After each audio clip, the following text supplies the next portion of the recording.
Yes, sir. Today's class will discuss what is dative bond. It is a special type of covalent bond in which one atom donates pair or pairs of electrons and shared by two atoms. Here, donors are acting like a Lewis bases and acceptors are Lewis acids. One must donate, another must accept.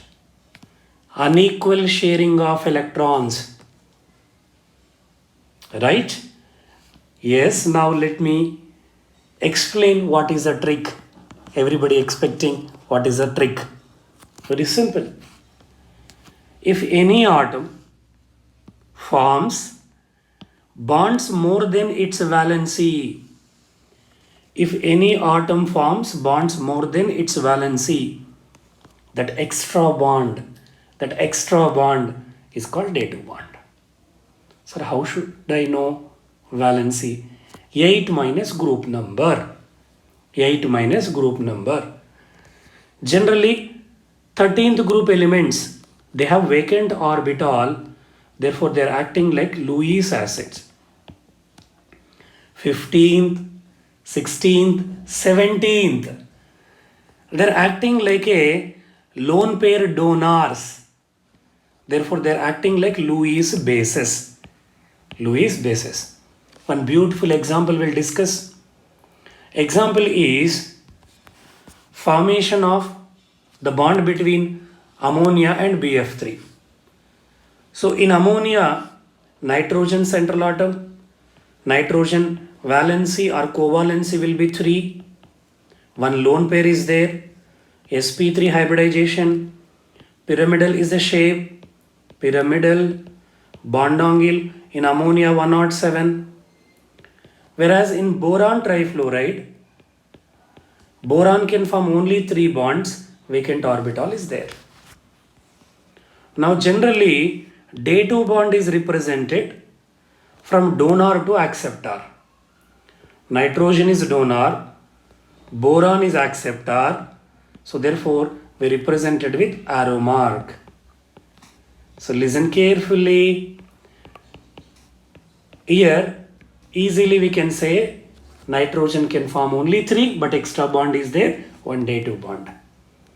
Now you see both are getting sp3 hybridization, both are tetrahedral.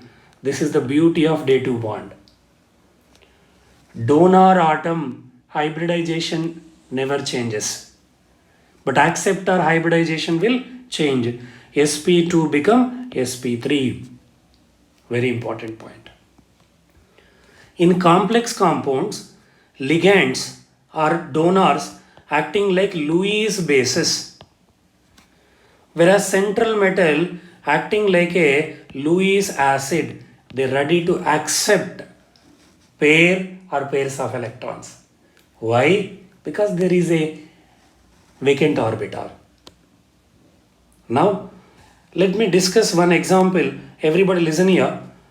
In complex compounds, for example, you take silver, transition element, transition metal ion, vacant orbital is there, it forms dative bonds. Number of ligands attached to central atom, we are calling coordination number. How the ligands will attach? Through dative bond. So in first case dative bonds 2, in second example dative bond 6.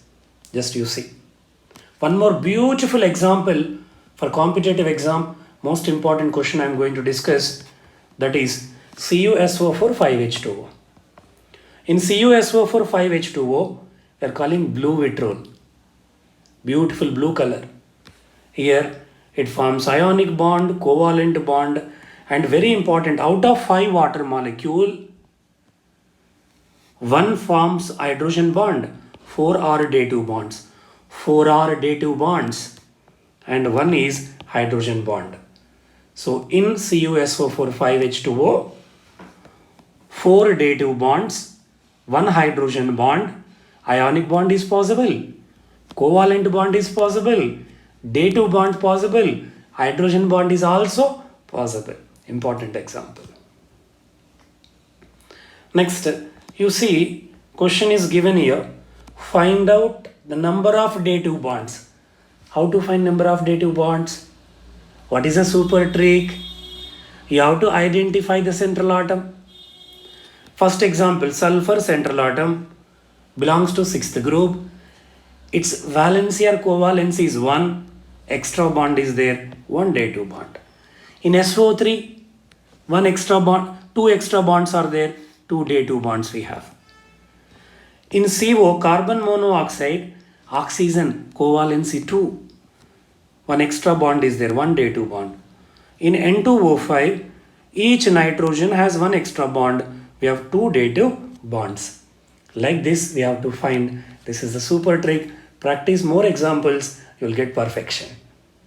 Finally, one question is given, you see, which of the following does not have day 2 bond? Same way, same method we have to follow. I'll explain answer.